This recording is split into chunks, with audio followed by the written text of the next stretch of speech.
Good morning. I am Dr. Mohinish Chabra, Senior Consultant in the Department of Gastroenterology, Fortis Hospital, Mohali.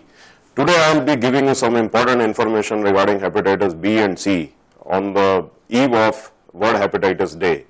I want to convey that both these viruses, hepatitis B and C, India में इनको काला पीलिया बोलते हैं और they are the important causes of chronic hepatitis and leading on to serious liver disease, cirrhosis. 40 to 50 million people in India are affected by hepatitis B and by around 10 to 12 million people are afflicted by hepatitis C.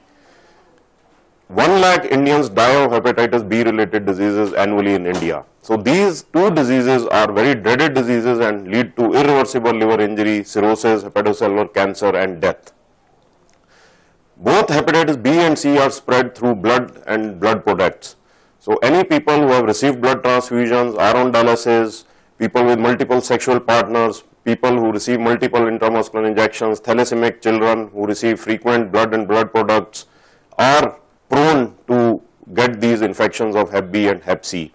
Other important transmission factors are people getting tattooing or ear piercing, frequent dental treatments are also more prone to get these infections of Hep B and Hep C. So one has to take adequate precautions regarding prevention of both Hep B and Hep C. For hepatitis B, we have a vaccine which includes 3 dosages and usually is included in our immunization schedule. So children are usually get, but adults or older people who have not received this vaccine should receive hepatitis B vaccine.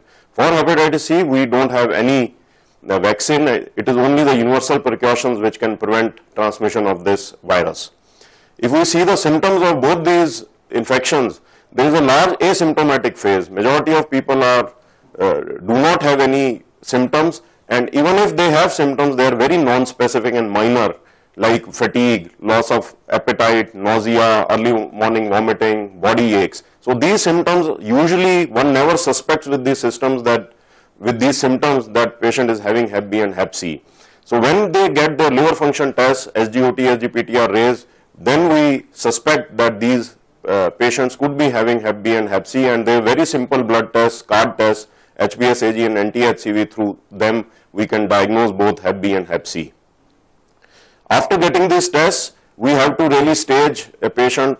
Not all patients of Hep B require treatment. We have to stage their disease, and we have treatments available that we can absolutely cure hepatitis B as well as hepatitis C. So timely detection and timely treatment is the most important factor in this treatment, because if they are not diagnosed early and patient has developed irreversible damage, then the role of treatment probably is not very good for the patient, as patient may go on to develop hepatocellular cancer and liver cirrhosis.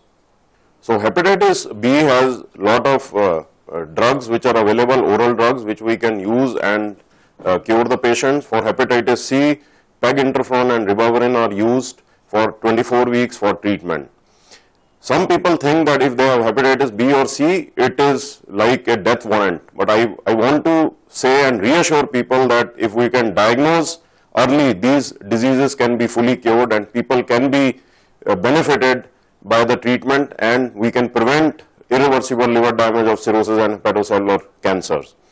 For people who have not been vaccinated, the important message is get vaccinated for hepatitis B. For hepatitis B and C, both universal precautions. One should avoid multiple sexual partners, unprotected sex. One should avoid using intramuscular frequent. One should always be using disposable syringes and needles. One should avoid tattooing. One should avoid sharing needles, toothbrushes and razors of the patients who are already infected, and hemodialysis patients should get frequent tests for hepatitis B and C, and children should be vaccinated for hepatitis B. Other important thing which I want to convey is, if there is a member in a family who is suffering from hepatitis B and C, there is always a myth that this can spread through food contact, this can spread through kissing.